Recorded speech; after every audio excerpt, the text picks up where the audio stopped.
Hi అండి. ఈ కథ నచ్చితే లైక్ చేసి సబ్స్క్రైబ్ చేసుకోవడం మర్చిపోవద్దు. నువ్వు చెప్పింది నిజమేనే. బరువు మోయటం చాలా కష్టం. అక్కడ కూడా నువ్వే తిష్టేసుకొని కూర్చున్నావు అంటూ తన హార్ట్పై ఉన్న ఆమెను గట్టిగా హక్ చేసుకున్నాడు రానా. అతని మాటలకి ప్రియకి ఏం మాట్లాడాలో అర్థం కావటం లేదు. వెంటనే రానా షర్ట్ కాలర్ పట్టుకుని తీసుకుపో, ఎక్కడికైనా దూరంగా తీసుకుపో, నా వల్ల కాదు సైతానికే బచ్చే ప్రియా అంటూ షాక్గా చూశాడు రానా. ప్లీజ్ ఎక్కడికైనా దూరంగా తీసుకుని వెళ్ళిపో అంటూ అరవి చిన్నపిల్లలా ఏడుస్తుండే రానా చిన్నగా నవ్వుతూ, ఏంటి నువ్వేనా ఇలా మాట్లాడుతుంటే, నేను ఇక్కడ ఏడుస్తుంటే నీకు నవ్వులాటుగా ఉందా? నీకు కొంచెం కూడా జాలి కలగటం లేదా? జాలి ఎందుకు? సరే ఎక్కడికైనా దూరంగా తీసుకుని వెళ్తాను. నీ హార్ట్ మీద చేసుకొని చెప్పు, నాతో రావడానికి నీ మనసు సిద్ధంగా ఉందా లేదా? అప్పటి వరకు ఎమోషన్తో మాట్లాడిన అరవి రానా మాటలకి తలదించుకుంది. నీకు నేను కావాలి, నీ ఫ్యామిలీ కావాలి, కానీ రెండిట్లో ఏది కావాలంటే ఫ్యామిలీ కావాలి. మరి ఏం చేయను అన్నట్టు ఆమె చూసేసరికి రానాకి ఏం మాట్లాడలేదు. కార్ స్టార్ట్ చేసి వేగంగా పోనిచ్చాడు. అతను వడిలో ఉన్న అరవి బాధగా అతని ఎదపై తలని వాల్చి, ఐ హేట్ యూ సైతానికే బచ్చే, ఇలాంటి మాటలు ఇంకోసారి నా దగ్గర వాగావంటే పీకి మీద కాలేసి తొక్కి పడేస్తాను అని కోపం మామూలుగా లేదు. కాసేపటికి కారు అరవి ముందు ఆపి, ఇల్లు వచ్చింది, ముందు కారు దిగు. రానా వినటానికి చెప్పడానికి ఇంకేం లేదు కానీ బయలుదేరంటూ కారు దిగి డోర్ ఓపెన్ చేశాడు. 2 రోజుల నుంచి అతని ప్రవర్తన ఏంటో అరవికి అసలు అర్థం కావటం లేదు. అంతలోనే బాధపడతాడు, అంతలోనే పరాదాయాన్ని చేస్తూ మాట్లాడతాడు. అతని మనసులో ఏముందో మాత్రం ఆమెకి అర్థం కావటం లేదు. కార్ దిగి వెనక్కి తిరిగి రానా వైపు చూసింది. అతను ఆమె వైపు చూడకుండా కార్ వేగంగా పోనిచ్చాడు. వీడేమైనా చేస్తున్నాడా, లేదంటే నిజంగా నన్ను వదిలేస్తాడా? అసలు ఏమవుతుంది నాకు? ఇప్పటి వరకు ఎక్కడికి వెళ్ళావంటూ కోపంగా బయటకు వచ్చింది దివ్య. దివ్య మాటలకి లోకంలోకి వచ్చిన అరవి, అమ్మా నుదుట నా దెబ్బేంటి? అరవి అసలు ఎక్కడికి వెళ్ళావు? ఎందుకమ్మా నేను నిజం చెప్పినా నమ్మ కదా? నువ్వు నిజం చెప్పకపోయినా నాకు తెలీదా నువ్వు ఎక్కడికి వెళ్ళావో? నీ మేనల్లుడు రోడ్ మధ్యలో వదిలేసి వెళ్ళిపోయాడు. రానా వచ్చి డ్రాప్ చేశాడు. నుదురున కట్టు కూడా రానానే కట్టాడా? అవునమ్మా, నిన్ను కొడదామన్నా చేతులు రావటం లేదే. అసలు సిగ్గుందా నీకు? కాబోయే భర్తను దూరం పెట్టి నువ్వు చేస్తున్న పనేంటి? అసలు నువ్వు నా కూతురువేనా? నీ కూతురుని కాబట్టే ఇలా ఉన్నాను, లేదంటే ఎప్పుడూ రానాతో బయటికి వెళ్ళిపోయేదాన్ని. అరవి అంటూ కోపంగా బయటకు వచ్చింది జయంతి. ఏంటే, ఎవరితో మాట్లాడుతున్నావో అర్థమవుతుందా? నా కూతుర్ని ఎదిరించే పెద్దరికం కూడా వచ్చేసిందా నీకు? నేను ఎదిరించడం లేదు నాన్నమ్మ, నిజం చెప్తున్నాను. మీరు పాడుతూ ఏం చెప్తే అదే నమ్ముతారు, కానీ ఒక్కరైనా నా మాట వింటున్నారా? ఏం వినాలి? వాడు ఏం చేశాడని నువ్వే వాడితో గొడవపడి కోపంగా ఉంటున్నావు. అవును, అందరికీ నా కోపం కనిపిస్తుంది, కానీ వాడు చేసే పనులు ఎవరికీ కనిపించవు. వాడు ఆస్తి కోసం నన్ను, మన ఫ్యామిలీని ఎన్ని మాటలు అన్నాడో మీకేం తెలుసు? చెప్పినా మీరు నమ్మరు. కేవలం నా మీద పగతో నా జీవితం నాశనం చేయాలనే వాడు నన్ను పెళ్లి చేసుకుంటుంది. అయినా నేనేం మాట్లాడినా ప్రయోజనం లేదు, ఎందుకంటే అందరు వాడు మాయలో ఉన్నారు. చేయండి నా పెళ్ళి, అందరూ కలిసి నా గొంతు కోయండి అంటూ ఏడుస్తూ తన రూమ్కి వెళ్ళింది అరవి. అప్పటికే ఇదంతా చూసిన సంధ్య బాధగా తన రూమ్కి వెళ్ళింది. చిన్నప్పటి నుంచి దాన్ని చూస్తున్నాను, ఈ రకంగా ఎప్పుడూ ఏడుస్తూ మాట్లాడలేదు. నిజంగానే పారదు పగదు అరవిని నాశనం చేయాలని కోరుకుంటున్నాడా అని ఆలోచిస్తూ విండో నుంచి దివ్యను చూసింది. దివ్య బయటే ఉన్న చైర్లో కూర్చొని తలపట్టుకుంది. దివ్య, ఏమైందమ్మా? ఏం చేయాలో అర్థం కావటం లేదు. మన కుటుంబం అంతా సంతోషంగా ఉంటుందని ఈ పెళ్ళిళ్ళు చేయాలనుకుంటున్నాను, కానీ ఆడపిల్లకి పెళ్లి చేసే వరకు టెన్షన్ పోదు కదమ్మా. దివ్య కంట్లో కన్నీరు చూసిన జయంతి, దివ్య ఎందుకు ఏడుస్తున్నావు? అరవి గురించి నాకు తెలుసుమా, కానీ భారతి కోసం చెడుగా చెప్తుంది. వాడు కోపం ఎక్కువని నాకు తెలుసు, కాదని అన్నను. అలా అని దాని మనసుకు నచ్చిన రానానిచ్చి పెళ్ళి చేయలేను.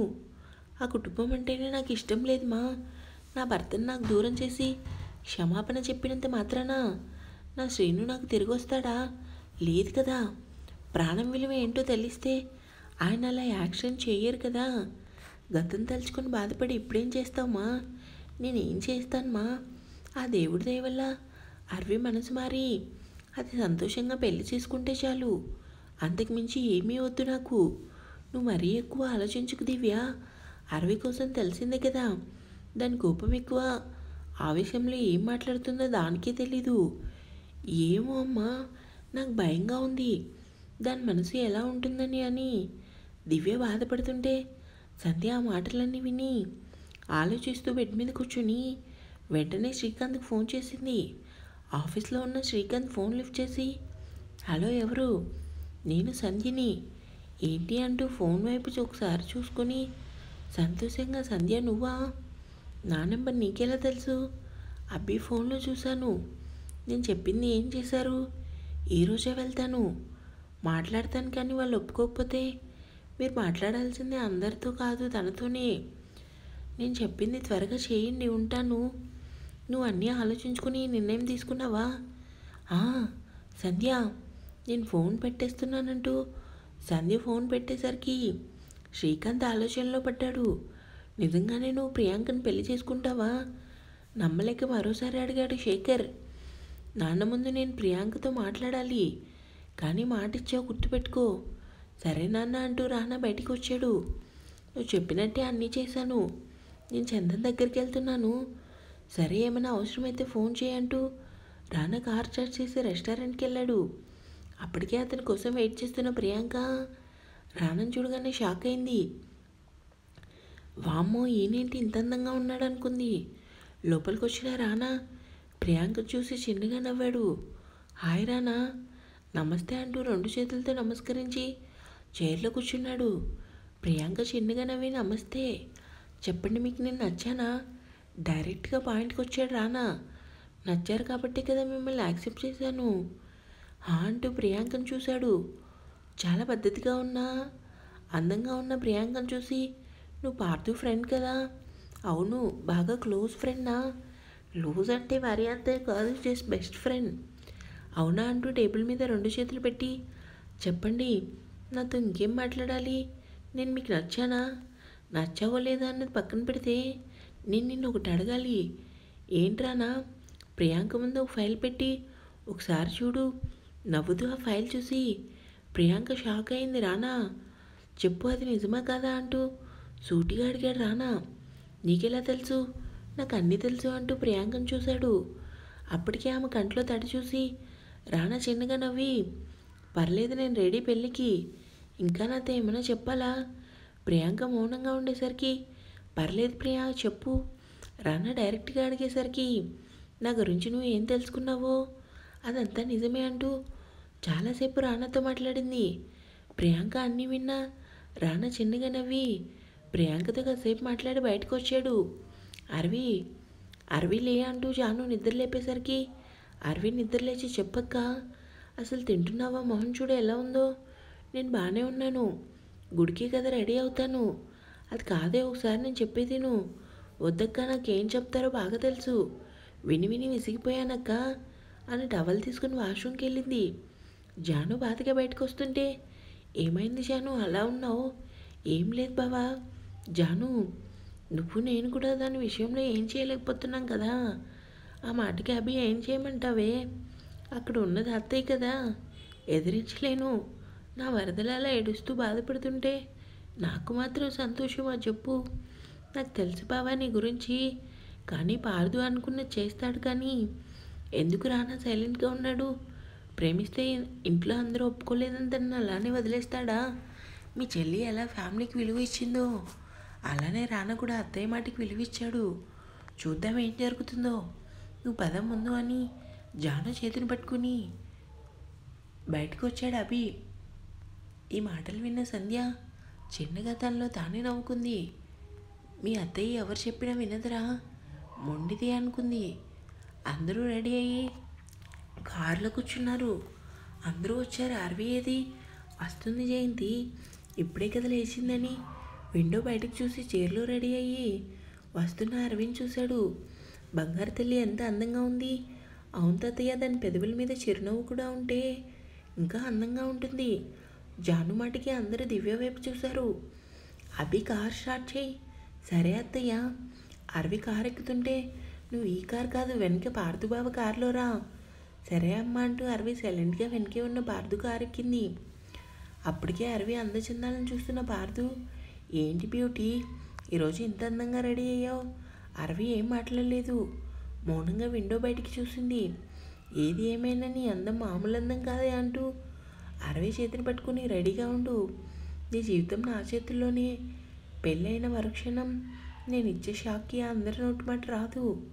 నాకు తెలుసు బావా, నీ చేతుల్లో నా జీవితం ఎలా ఉంటుందో నాకు బాగా తెలుసు. కానీ ఒకటి అడుగుతాను కాదన్నావు కదా.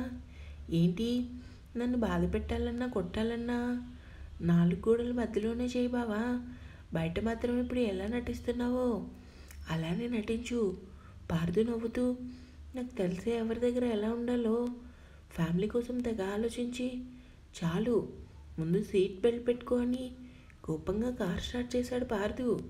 కాసేపటికి అందరూ గుడికి రావడంతో పార్థు ఫోన్ మాట్లాడి కట్ చేసి అరవింద్ చూశాడు.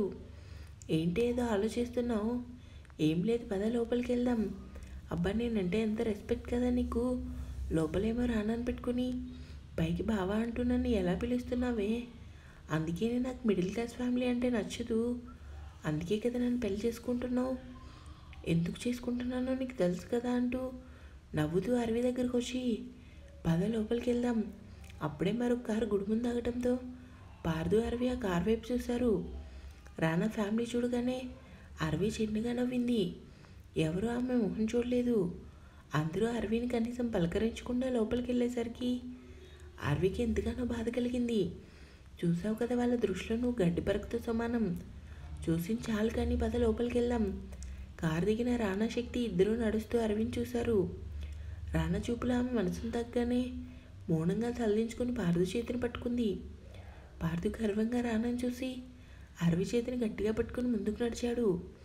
ఏంట్రా వీడు ఓవర్ యాక్షన్, చంపిపడే దరిద్రం వదిలిపోతుంది అంటూ శక్తి అనేసరికి రానా చిన్నగా నవ్వుకుని, పట్టుకున్నది వాడు కాదురా మేడం గారే. ఆయన గారు చేయి పట్టుకొని మరీ లోపలికి వెళ్ళారు. తను మాత్రం ఏం చేస్తుంది? ఎవరికి వారే తనని బాధ పెట్టడమే కానీ అరవి మనసులో ఉన్న బాధని ఎవరూ అర్థం చేసుకోరు. చివరికి నువ్వు కూడా ఆ పిల్ల కోసం నాకెందుకు, మూసుకొని లోపలికి పదా అంటూ అరవి వెనక్కి స్టెప్స్ ఎక్కుతూ రానా అరవిని చూశాడు. పట్టు చీరలో ఆమె అందం మరింపు రెట్టింపైంది. చీర కుర్చీలు కాలు గడ్డుపడడంతో ముందుకు పడిపోయి అంతలోనే కాలు జారడంతో ఒక్కసారిగా వెనక్కి పడిపోతున్న ఆమెను పట్టుకుని తన కోగిల్లో బంధించాడు రానా. ఇద్దరూ ఒకరిపై ఒకరు పడగానే గుడిగంటలు మోగటం, మెట్టువారన ఉన్న చెట్టుకున్న పూలు గాలి కూగుతూ వాళ్ళిద్దరి మీద పడగానే ఆ దృశ్యం చూసిన శక్తి నవ్వుతూ పార్థుని చూశాడు. అప్పటికే పార్థు ముఖంలో రంగులు మారాయి.